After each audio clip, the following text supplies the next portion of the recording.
To create a Supabase account, follow these steps. Go to Supabase. Visit Supabase in your web browser. Sign up.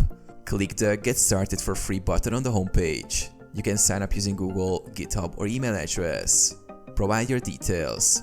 Enter your email address and create a secure password. Optionally, if you choose to sign up with Google or GitHub, Supabase will use the respective credentials. Verify your email.